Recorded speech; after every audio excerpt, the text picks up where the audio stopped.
Saint Joseph, ou pour les intimes, Joe. L'époux de Marie, le papa humain de Jésus, charpentier de métier, Joseph, c'est un peu le petit sous-estimé de la gang. On connaît tous en fait la Vierge Marie, sans parler du petit Jésus, mais Joseph, lui, on sait pas trop il a servi à quoi, il est qui, c'est nébuleux. On va se le dire, être le père terrestre de Jésus, ça a pas dû être si facile que ça. Jésus, t'arrêtes de marcher sur le bain, tu prends ton bain. Ah ouais. Jésus, t'écoutes ton père. Celui en haut d'abord, puis ensuite celui en bas. Jésus, on fait pas ça. À moins que tu penses que c'est la bonne chose à faire. Jésus, tu voudrais-tu expliquer à ton père comment ça fonctionne la vie? Jésus de Nazareth, t'arrêtes tout de suite de multiplier tes bonbons. Ben voyons, Joseph. Tu vas-tu vraiment donner une punition au fils de Dieu? Joseph de Nazareth est un personnage discret, silencieux du Nouveau Testament, mais intéressant à découvrir. Alors que l'Évangile selon Luc nous en dit beaucoup sur la personne de Marie, c'est dans l'Évangile selon Matthieu qu'on trouve le meilleur portrait de Joseph, de sa personnalité, de ses traits de caractère. Dès le premier chapitre de son Évangile, Matthieu nous explique comment ça s'est passé avant même la naissance de Jésus et nous donne des détails assez croustillants. Voici dans quelles circonstances Jésus-Christ est né. Marie, sa mère, était fiancée à Joseph. Mais avant qu'ils aient vécu ensemble, elle se trouva enceinte par l'action du Saint-Esprit. Joseph, je peux te dire de quoi? Ben oui, qu'est-ce qu'il y a, Marie? Je suis enceinte. Hein? De quoi t'es enceinte? Mais non, de qui t'es enceinte? Ça peut pas être moi, on n'a pas... Du Saint-Esprit, Joseph. Du Saint quoi? C'est qui, lui? Il habite où? Non, du Saint-Esprit, de l'Esprit de Dieu. C'est un miracle que Dieu fait. Un miracle? Pas sûr, moi, que c'est un miracle. Oui, notre bébé va être le Messie. C'est lui qui va nous délivrer, nous pardonner de nos péchés. Eh boy, ça va loin, là. Joseph, son fiancé, était un homme droit et ne voulait pas la dénoncer publiquement. Il décida donc de rompre secrètement ses fiançailles. Bon, mais je pense que c'est fini. Je sais pas comment je pourrais dire ça. Comme il y pensait, un ange du Seigneur lui apparut dans un rêve et lui dit « Joseph, descendant de David, ne crains pas d'épouser Marie, car c'est par l'action du Saint-Esprit qu'elle attend un enfant.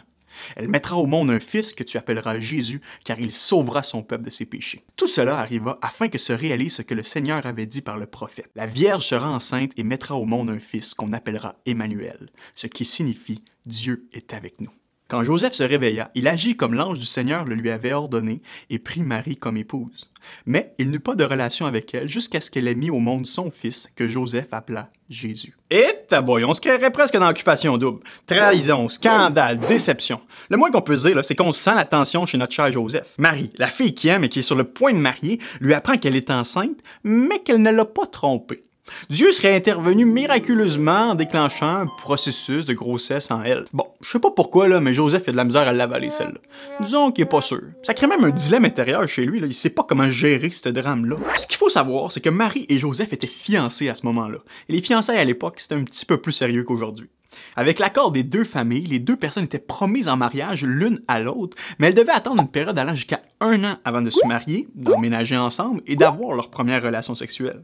Et un des buts de cette période d'attente entre les fiançailles et le mariage, c'était justement de démontrer l'intégrité des époux. Autrement dit, là, fallait pas que tu aies couché ailleurs. Les fiançailles étaient tellement un contrat formel, un réel engagement entre les deux parties, que toute infraction sexuelle de ce genre-là était considérée comme un adultère. Et selon la loi juive en vigueur à l'époque, Joseph se devait de mettre fin aux fiançailles si Marie l'avait vraiment trompé. Il avait même le droit de dénoncer publiquement Marie et si elle était reconnue coupable, l'adultère peut conduire à une conséquence aussi désastreuse que la mort. Disons que ça niaisait pas. Notre beau Joseph se retrouve donc coincé dans une impasse. D'un côté, c'est un homme droit, nous dit le texte. Il veut faire ce qui est juste devant Dieu en obéissant à la loi, en dénonçant Marie, en cancellant les fiançailles. Mais de l'autre côté, il aime Marie. Il veut pas l'humilier publiquement, il cherche pas son malheur. Il va donc trouver une alternative qui lui permet d'agir droitement et de prendre soin de Marie, celle de donner à sa fiancée un acte écrit de séparation en présence de seulement 2 témoins. La tradition juive permettait ce type de séparation privée. Joseph est donc à la fois juste dans son action devant Dieu, il ne contrevient pas à ce que demande la loi, mais sa justice est tempérée par sa miséricorde. Et on touche ici peut-être à une des grandes caractéristiques de la justice chrétienne. À l'image du Dieu qui est à la fois juste et bon, la justice divine est toujours trempée dans l'amour et la bienveillance. Et Jésus en est la preuve parfaite. Hein? Il est juste en condamnant le pécheur, mais plein de miséricorde en absorbant lui-même cette condamnation à la croix pour sauver le pécheur. Alors que notre beau Joseph est en train de penser à son plan, puis comment il va annoncer ça à Marie, Dieu intervient soudainement par l'intermédiaire d'un messager, un ange, pour lui confirmer ce que Marie lui a dit. « Mon homme, oublie ton plan. Reste fiancé avec Marie, reste avec elle, elle n'a pas couché avec personne, je te le garantis. Dieu est vraiment en train de faire de quoi, puis ça va passer par votre petite famille. Vous allez avoir un bébé, vous allez l'appeler Jésus, parce que c'est lui qui va sauver son peuple de ses péchés. » Mais Colin, ça se peut pas, là. A dû dire Joseph, mon fils va être le Messie. Jésus demande l'ange qui soit appelé. OK, on va l'appeler Jésus. Pourquoi? Parce que c'est un nom qui vient de Yeshua en hébreu, qui signifie l'Éternel sauve.